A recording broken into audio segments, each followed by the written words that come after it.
Bonjour les amis, j'espère que vous allez bien. Aujourd'hui, je vous retrouve pour une nouvelle vidéo à propos d'une bourse d'études. Cette fois-ci, je vous dirige du côté de Montréal, plus précisément à l'Université de Montréal. Montréal, bon, comme son nom l'indique, c'est une université qui se trouve à Montréal, au Québec, Canada. Et là, certains d'entre vous vont me demander, mais pourquoi tu parles de Montréal? Pourquoi tu parles d'une université qui se trouve à Montréal? Puisque ce n'est pas une université qui se trouve en région. Je rappelle ici qu'à partir de l'automne 2023, toutes les universités qui se trouvent en région au Québec offriront des exemptions de bourse d'études dans certains programmes. Alors, pourquoi je parle de Montréal? Effectivement, Montréal n'est pas en région, mais l'Université de Montréal, particulièrement, offre certaines bourses d'études, possède un programme de bourse d'études qu'elle offre aux étudiants internationaux depuis déjà plusieurs années, depuis 2020 surtout. Et c'est ça que je voudrais vous en parler aujourd'hui. Pourquoi alors j'en parle? Parce qu'il peut arriver que certaines personnes parmi vous ont toujours voulu fréquenter dans une université à Montréal. C'est tout à fait compréhensible puisque c'est la principale métropole du Canada. Et il peut arriver que vous avez peut-être de la famille là-bas à Montréal et vous voudriez en fait être proche, en fait, que la famille qui se trouve à Montréal participe, en fait, vous héberge, quoi. Là, vous n'aurez plus à payer beaucoup de frais pour le logement. C'est pour ça qu'aujourd'hui, je vais parler alors de l'Université de Montréal et la bourse qu'elle offre aux étudiants internationaux. Alors, c'est quoi ces bourses? En fait, il s'agit d'une bourse d'exemption pour étudiants internationaux. Je rappelle, c'est une bourse qui ne couvre pas tous les frais, comme son nom l'indique, exemption, mais en fait, elle couvre une grande partie. Alors, je voudrais présenter toutes les particularités de cette bourse et comment on fait pour l'obtenir. Bon, sur cette page que je mettrai dans la description de cette vidéo, il y a toutes les informations en fait nécessaires et petites pour la bourse et avec tous les liens. Déjà, vous voyez en haut là, bon, il est marqué que bon, plusieurs fraudeurs se sont servis en fait, de ce programme de bourse pour essayer d'arnaquer des personnes. C'est pour ça qu'il est vraiment important de toujours partir regarder les informations sur la page officielle. Donc, après avoir regardé cette vidéo, je vous conseille de toujours visiter la page officielle. Alors, en fait, cette bourse, elle a une particularité selon laquelle vous ne recevrez pas, bon, pour les personnes qui ont ces bourses n'ont pas le même montant en fait de bourse. Ça veut dire quoi? En fait, c'est marqué là. On dit que ces bourses s'adressent aux étudiantes et étudiants internationaux admis à partir de l'automne 2020. Donc, depuis l'automne 2020, des étudiants internationaux ont cette bourse. Euh, et elle a plusieurs échelons. Par exemple, si vous êtes admis dans un programme de premier cycle, il y a trois échelons que vous pouvez avoir. Bon, qu'on vous donnera. Vous n'aurez pas les. En fait, vous aurez l'un des trois. Échelon A, échelon B, échelon C. Ça veut dire quoi? Par exemple, si vous êtes parti candidater à un baccalauréat, je veux dire en mathématiques, quelque chose comme ça, vous êtes candidat à un baccalauréat en mathématiques, il s'agit là d'une formation qui dure 3 ans. Vous devez savoir sur que l'Université de Montréal est assez cher. Un baccalauréat en mathématiques pour un étudiant international, les frais pour une année d'études, c'est autour de 24 000, je pense bien, autour de 26 000 dollars canadiens. Je pense que ça atteint même les 30 000.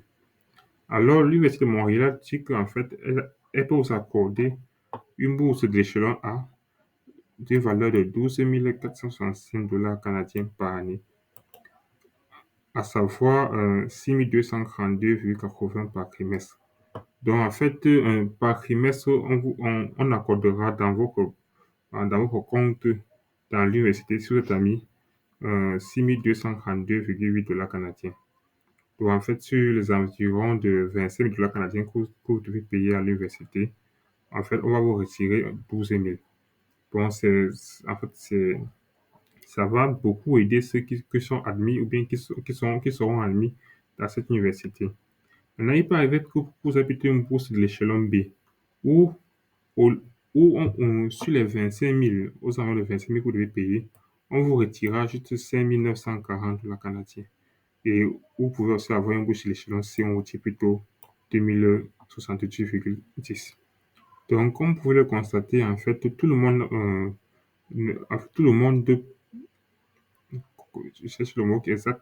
En fait, il peut arriver, bon, si vous êtes ami à l'Université de Montréal, vous pouvez avoir soit l'échelon A, soit l'échelon B, soit l'échelon C. Et comment savoir si on a l'échelon A ou l'échelon B ou bien l'échelon C? En fait, c'est en fonction de vos notes. Les services d'admission vont regarder en fait vos notes. Les notes, par exemple, c'est pas dans vos études secondaires ou bien dans vos études universitaires. Si vous avez de très bonnes notes, il est possible que vous ayez l'échelon A. Si vos notes sont un peu bonnes, toujours bonnes, mais pas aussi très très bonnes par rapport à peut-être à vos concurrents dans vos programmes d'études, vous serez peut-être plus à l'échelon B. Et si vos notes ne sont pas très très bonnes, bon, vous serez à l'échelon C. Donc c'est un peu ça en fait. Et pour avoir ces bourses, vous n'avez rien à demander. Vous ne demandez rien à l'université.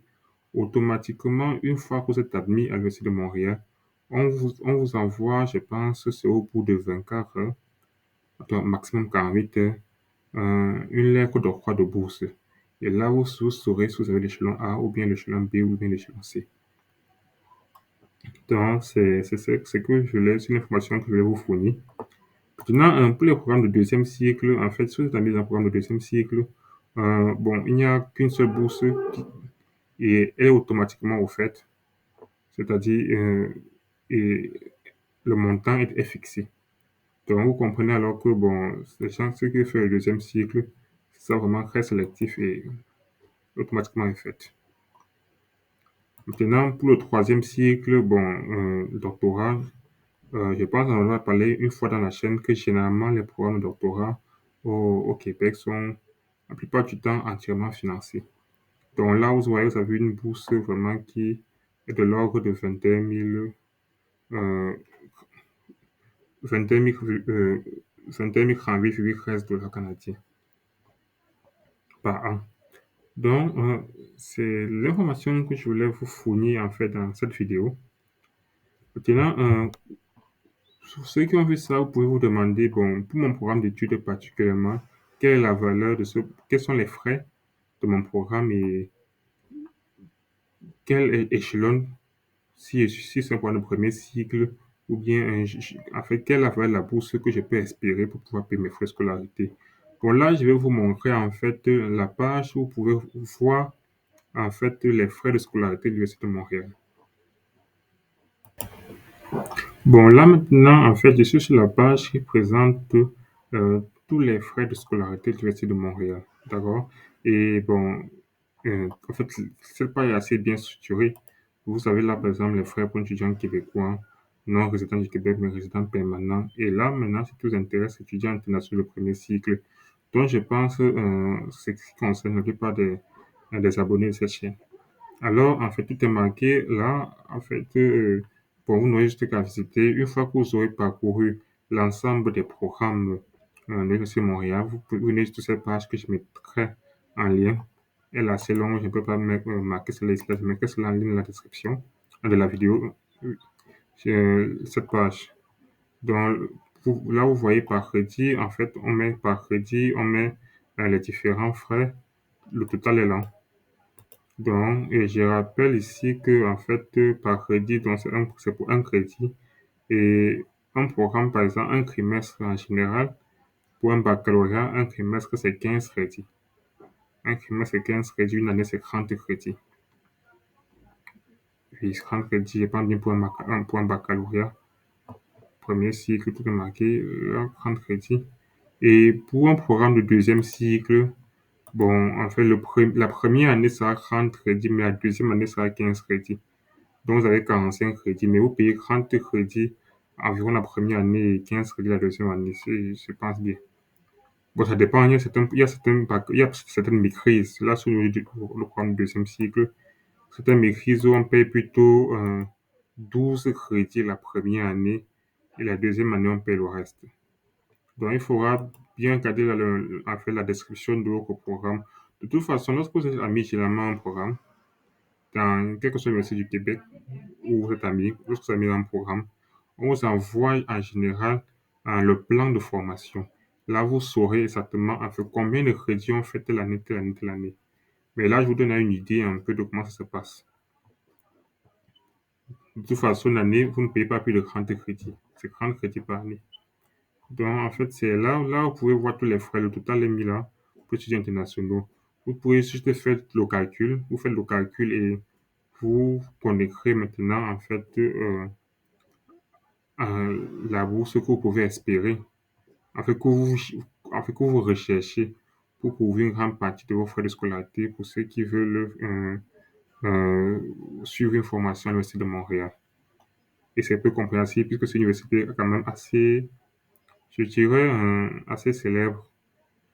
Ils sont dans le top 10, je pense, et il y a des professeurs vraiment en fait, de très grands professeurs qui s'y trouvent. Donc, c'est tout pour cette vidéo. Je ne vais pas la faire plus longue que ça. Je vais aussi présenter cette bourse, en fait, comment on fait pour l'obtenir. Je rappelle, il n'y a pas une plateforme où on peut entrer ces informations pour la bourse, non. C'est lorsque vous êtes admis dans cette bourse, en fait, dans un programme d'admission, au bout de 48 heures, on vous envoie automatiquement une lettre vous informant si vous avez la bourse ou pas. D'accord, il n'y a rien, il n'y a pas de plateforme à entrer, rien du tout, rien du tout.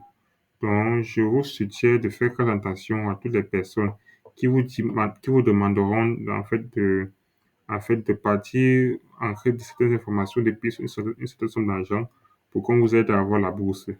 Ils l'ont fait, je pense, avec l'université de Laval. Il y avait quelque chose comme ça qu'on a fait à l'université de Laval. C'est ça, vraiment. Beaucoup de gens ont perdu de l'argent dans ça. Ce sont des scammers qui cherchent à vous dépouiller. Donc, faites très attention. En général, les bourses d'exemption du Québec sont des bourses qu'on nous donne automatiquement si la personne est éligible. Et vous pouvez toujours euh, contacter les services d'admission. Je pense là, vous avez vu là, il y a les liens. Là, par exemple, pour avoir des informations pour une bourse, bon, voici les liens pour le contacter. N'hésitez pas à contacter, n'ayez pas peur de contacter, ils vous répondront toujours. Ce sont des personnes qui sont payées juste pour répondre à toutes les personnes qui envoient des mails pour avoir des informations de toute mission. Donc, le mail que vous avez envoyé n'aura aucun impact dans vos demandes d'admission. Donc, n'ayez pas peur d'envoyer souvent des mails directement euh, au, en fait, à l'université pour avoir des informations. Donc, merci de m'avoir écouté jusqu'ici. J'espère que cette information va aider bon nombre d'entre vous. Et à bientôt pour une nouvelle vidéo. Bye bye.